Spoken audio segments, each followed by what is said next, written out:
ओम शांति। मुरली तारीख 19 जुलाई 2025। मरমৰ সন্তানসকল সদায় আনন্দিত হৈ থাকা যে আমাক কোনে পঢ়ায়, এয়াও মন মনাব হ'ব। তোমালোক আনন্দিত হোৱা যে কালি আমি পাথৰ বুদ্ধিৰ আছিলোঁ, আজি পাৰস পবিত্ৰ বুদ্ধিৰ হৈছোঁ। প্ৰশ্ন: ভাগ্য উদয় হোৱাৰ আধাৰ কি?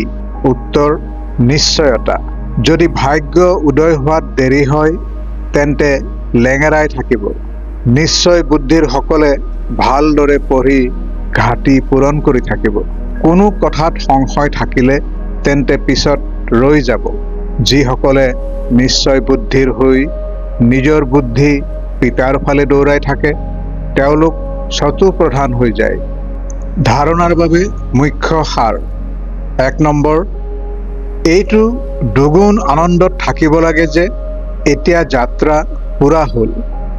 প্ৰথমে আমি নিজৰ ঘৰ শান্তিধামলৈ যাম, তাৰ পাছত নিজৰ ৰাজধানীলৈ আহিম। 2 নম্বৰ, শিৰত জন্ম জন্মান্তৰৰ যি পাপৰ বোজা আছে সেয়া ভস্ম কৰিব লাগে। দেহ অভিমানত আহি কোনো বিকৰ্ম কৰিব নালাগে। বৰদান: শ্ৰেষ্ঠ সংকল্পৰ সহযোগৰ দ্বাৰা সকলোৰে মাজত শক্তিৰ সঞ্চাৰ কৰোঁতা শক্তিশালী আত্মা হোৱা। সদায় শক্তিশালী হোৱাৰ বৰদান প্ৰাপ্ত কৰি সকলো আত্মাত শ্ৰেষ্ঠ সংকল্পৰ দ্বাৰা শক্তিৰ সঞ্চাৰ কৰাৰ সেৱা কৰা। যেনেকৈ আজিকালি সূৰ্যৰ শক্তি জমা কৰি অনেক কাৰ্য সফল কৰে, তেনেকৈ শ্ৰেষ্ঠ সংকল্পৰ শক্তি ইমান জমা হওক যাতে আনৰ সংকল্পত শক্তিৰ সঞ্চাৰ কৰি দিব পাৰা। এই সংকল্পই বেজীৰ কাম কৰে। ইয়াৰ দ্বাৰা ভিতৰত বৃত্তিত শক্তি আহি যায়। গতিকে এতিয়া শ্ৰেষ্ঠ ভাৱনা বা শ্ৰেষ্ঠ সংকল্পৰে পৰিৱৰ্তন কৰা। এইটো সেৱাৰ আৱশ্যকতা আছে। শ্লোগান: মাষ্টৰ দুখহৰ্তা হৈ দুখকো আত্মিক সুখলৈ পৰিৱৰ্তন কৰা। এয়াই তোমালোকৰ শ্ৰেষ্ঠ কৰ্তব্য। ওম শান্তি।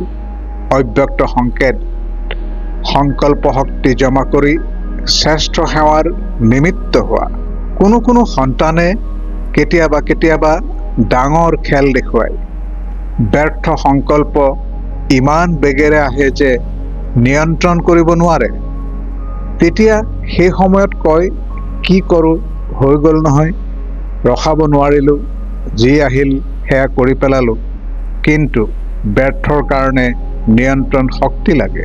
যেনেকৈ এটা সমৰ্থ সংকল্পৰ ফল পদম গুণ পোৱা যায়, তেনেকৈ এটা ব্যৰ্থ সংকল্পৰ হিচাপ নিকাচ দুখী হোৱা, নিৰাশ হোৱা বা আনন্দ নাইকিয়া হোৱা, এয়াও একৰ বিপৰীতে অনেক গুণৰ হিচাপত অনুভৱ হয়।